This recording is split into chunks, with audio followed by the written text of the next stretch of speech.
Hey, we're back on Sports Bit, Betting Insight today, Pauly and Teddy. It's Wednesday, deep dive, the British Open preview with Brady Cannon, plus two matchup picks that we'll go over as well. Two matchups he likes and some picks, a couple long shots, and some picks to win as that thing gets started tonight on the West Coast. One big game breakdown.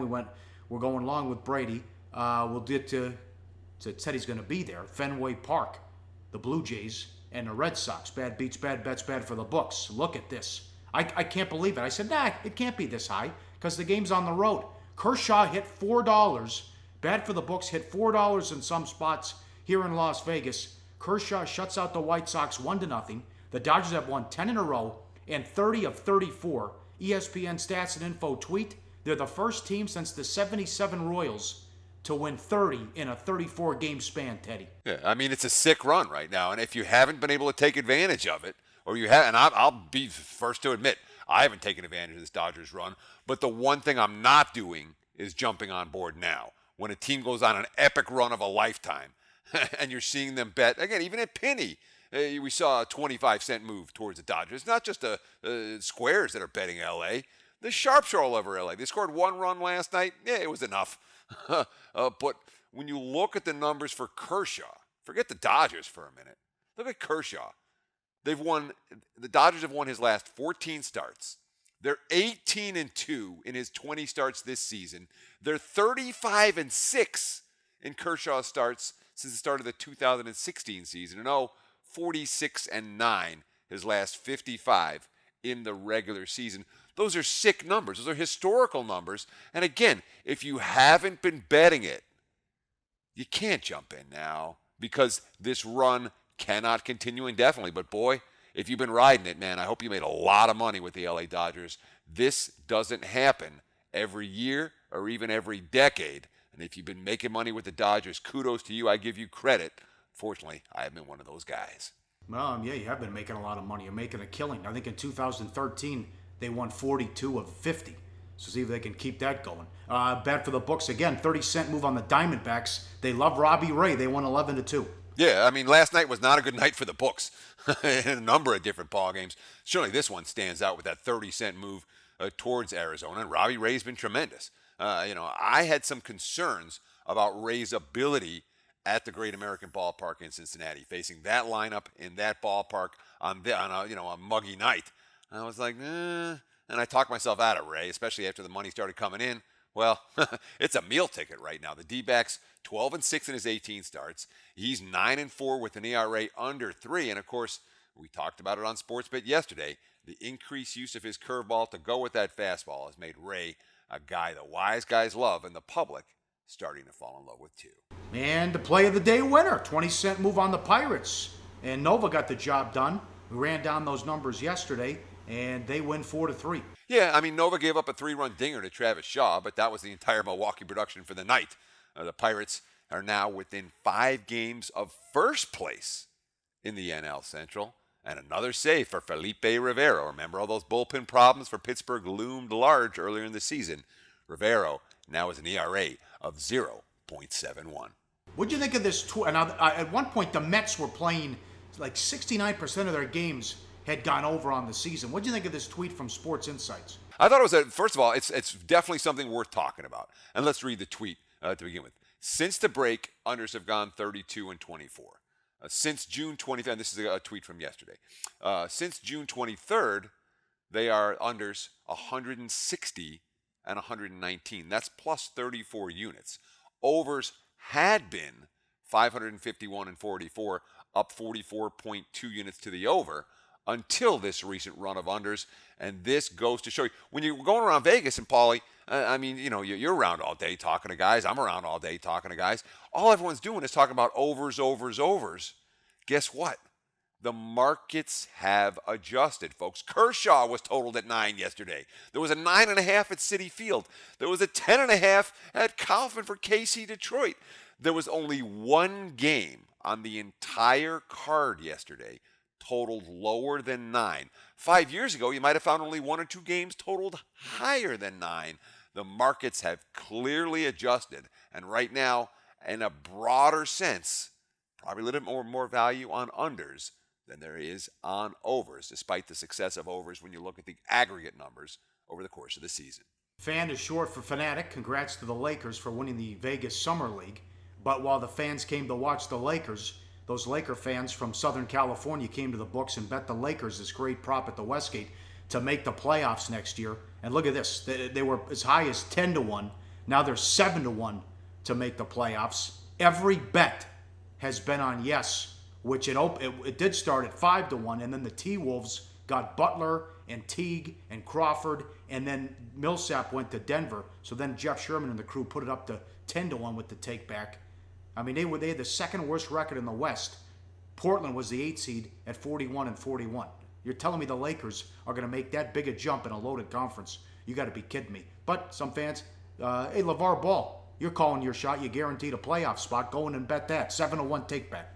Yeah, I mean, a great quote, a great tweet from Ben Fox, ESPN, talking about the lopsided action at the LV Superbook. What do we have? 59 bets on the yes, 0 bets on the no. And this is the truth of it, Pauly. You know, I mean, I'm in no rush to lay 11 to win 1 on the Lakers not to make the playoffs. I'm not convinced that the Lakers, I'm more than not convinced. I don't think the Lakers are going to make the playoffs next year, but as an 11-1 long shot, am I willing to lay that and lock that money up now?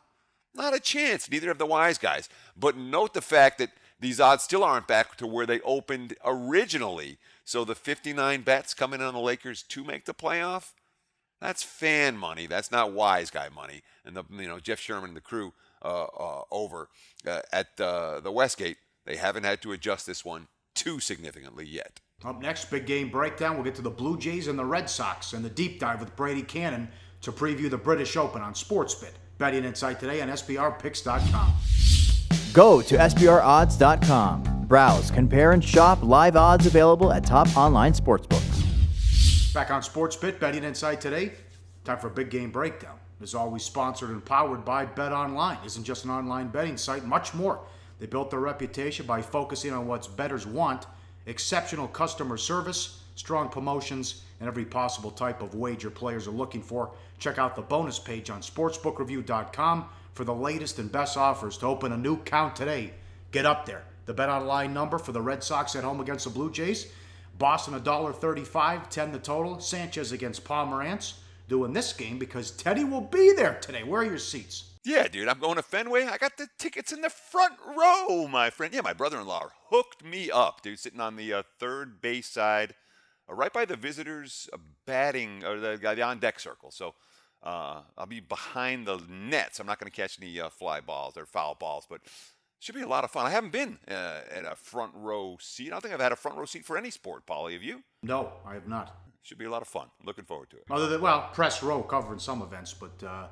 yeah, though, as long as it doesn't rain tonight, knock on wood. That's a good point. That's a tough beat. I drove from Minneapolis to Chicago to go to Wrigley one time, and the game was rained out. Is Sanchez finally healthy? Maybe the best game of the year in his last start against Detroit.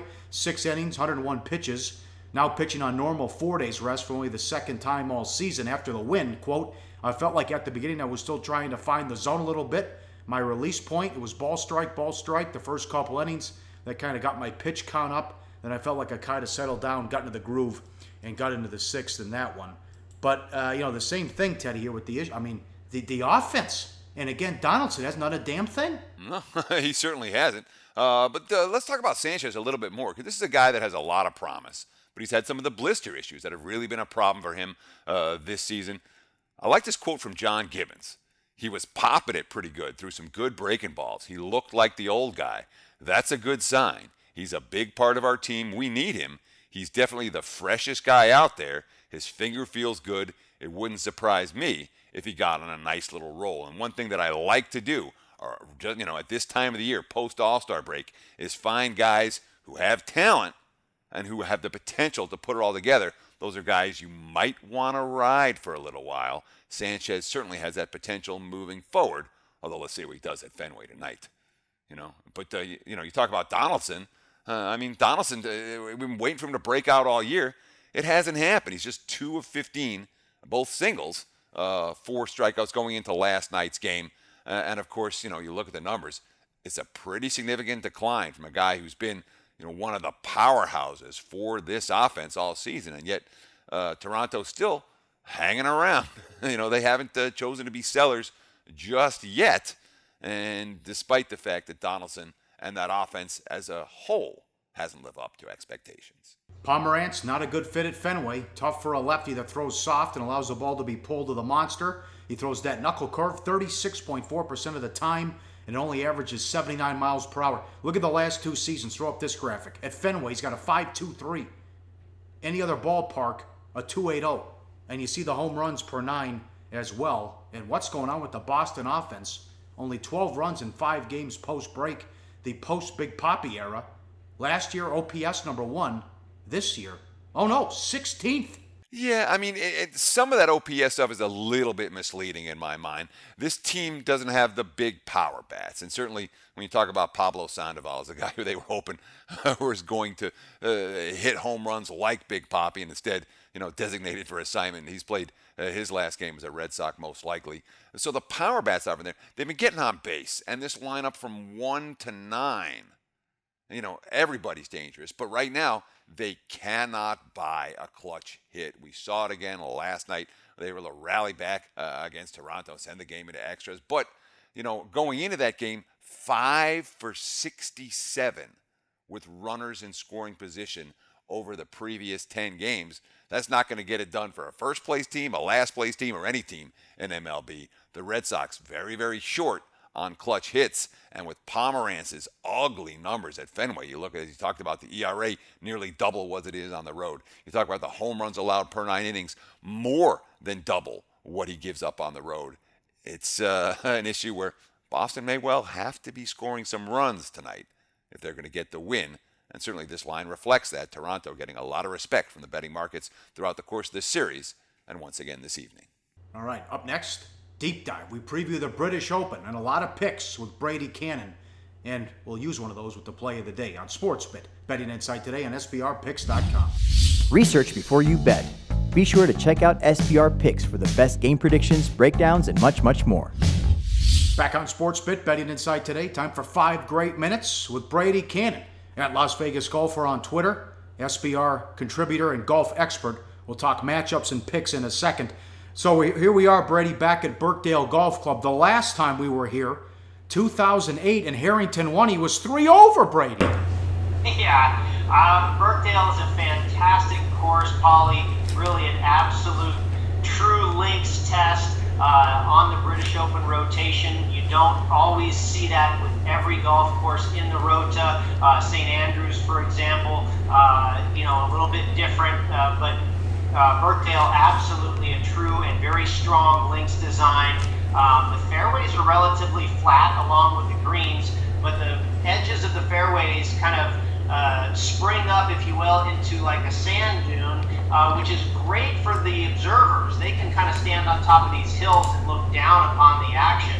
And then the bunkering in the fairways is amazing. You're going to have to be so good with your tee ball this week and keeping out of those bunkers to really score well. And then you mentioned the weather.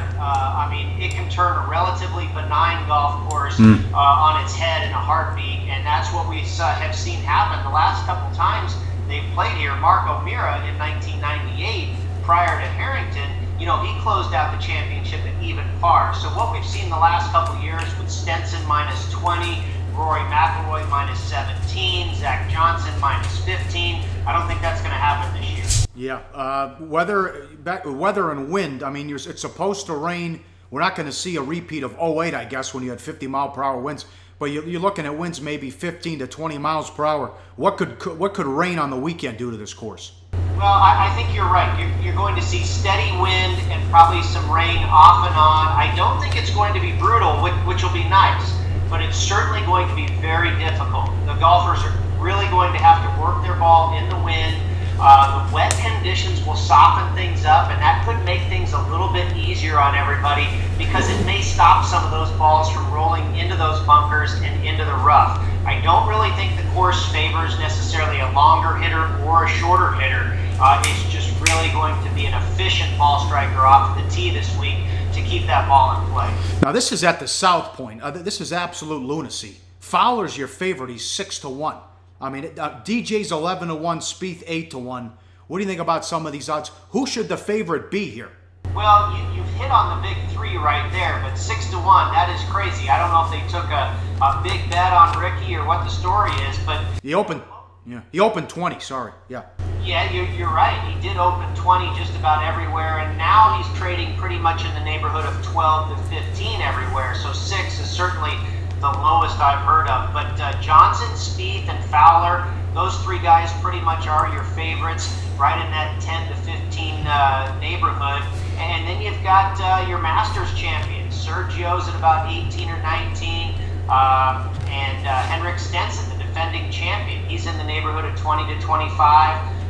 It looks, if you look at the history of this course, Pauly, who's won here before, it's an absolute murderer's row of Hall of Famers. Arnold Palmer, Peter Thompson twice, Tom Watson, Johnny Miller, Lee Trevino, and then of course O'Meara and Harrington. I mean, the cream rises to the top of Royal Birkdale. Okay, how about some of your picks here? Maybe who you like and maybe some long shots. Well, we talked about Sergio Garcia.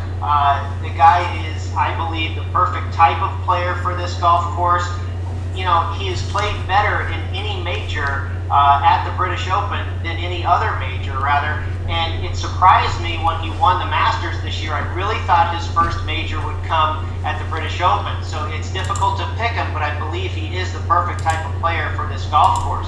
I think Spieth is another player with his controlled golf shots and his creativity around the greens, his ability to scramble. I think he's a player to look at. We talked about Ricky Fowler. 6-1 is a very short price to lay, but at the same time, I do think the guy has a good chance. He probably has the best stats across the board of anybody right now. He does everything well. It's just a matter of closing the door on a victory. We saw him get out to an early lead in the U.S. Open last month at Erin Hills, and then he just kind of slowed down and he didn't keep his foot on the gas. Rory McIlroy has been a real mystery. He missed the cut at the U.S. Open, as did Dustin Johnson. So, a couple of those players, Jason Day, another guy, number 6th in the world, Jason Day, Dustin Johnson, and Rory McIlroy really haven't been in the conversation where those other guys in the top 10 in the world have. I'm concerned about Fowler's putting. I mean, he was horrible. He should have won that U.S. Open. He had birdie opportunity after birdie opportunity, and he couldn't take advantage. He is a very good putter, the stats will tell you. And oftentimes a British Open, and we saw this with last year at Royal Troon with Henrik Stenson, and I believe it's another reason that Sergio Garcia does so well at the Open Championship, is because it's typically easier to putt at the British Open. They can't make the greens as fast as they do at Augusta or at a U.S. Open because you have the element of weather. You have so much wind, you have the rain. So many crazy things can go sideways with the conditions that if you had the greens as fast as a marble floor, it wouldn't work. So they have to keep the greens a little longer as far as the grass and a little slower as far as the speed. And oftentimes that will even the playing field as far as good putters versus average putters. So, Stenson and Garcia, typically average putters that have shined, have made excellent careers with high finishes in the British Open, and of course Stenson a win last year. So you talk about Ricky's putting, he could be aided this week by some easier greens. Is there a long shot out there? Is someone you want to take a flyer on, maybe throw a couple bucks on somebody at a big price? Well, the 2008 winner, Audrey Harrington, might be worth a look. This guy can still certainly play. He's won 2 Opens in his career, and he just finished 4th last week at the Scottish Open. And another guy that just finished 9th last week at the Scottish Open, still in the top 80 players in the world, and that's Ian Poulter. Poulter was 2nd to Harrington here at the Open in 2008. So there's a couple of guys for you. And then as far as an American, Steve Stricker, last year at the British Open at Royal Troon finished 4th. And this guy's coming off of another great tournament at the John Deere where he plays well every year. So Stricker at 50 years old, still getting it done. He also finished 16th at the U.S. Open and 16th at the Masters. So at 150 to 1 or so, that guy's probably worth a look as well. All right, you're terrific with matchups. How about help our viewers out here with a couple matchups you like? Well, we talked about Ian Poulter, and I think, this guy is a good open player. He's missed the cut the last couple years, but prior to that, in the 2 opens prior to that, he had top 10 finishes. And this guy's having a pretty darn good year right now. Like I say, just finished 9th at the Scottish Open, and he's in a matchup against Zach Johnson. And Johnson, he always plays well at the John Deere. He and Stricker own that tournament, but Johnson otherwise has really had an awful season. The stats will tell you that he is just off his game. Now, often he finds it at the Deere, and a couple years ago turned it into a British Open victory at St. Andrews. But I think Poulter is the hotter player in that matchup right now, and I like him at this venue over Johnson. And another one I looked at was Phil Mickelson and Brandon Grace. Mickelson, he typically always plays the week before a major, and this year he didn't. And it seemed like his schedule got all out of sorts with his daughter graduating and he having to miss the U.S. Open. And then he breaks up with his caddy Bones. I just don't know if Mickelson has all of his pieces aligned. And I like Brandon Grace in a British Open. He's a very good player, great ball striker in these type of conditions. So in that matchup, again, I'll take Grace over Mickelson. All right, excellent work. Thanks for 9 great minutes here. Good to talk to you. Follow him on Twitter at Las Vegas Golfer. Thanks, Brady. All right, wrapping it up on SportsBit. Thanks to Brady Cannon. Time for Money Time, play of the day. Betting number 763. Ian Poulter over Zach Johnson, $1.25. Bet closes at midnight Pacific time with the early tee time. Remember, it's Wednesday night on the West Coast here that this sucker starts early. So let's follow his advice and go with Poulter over Johnson in one of those matchups. The other one, of course, he gave out too was Grace over Mickelson. Fun show. We're back Thursday on SportsBit. Betting Insight today on SBRPicks.com.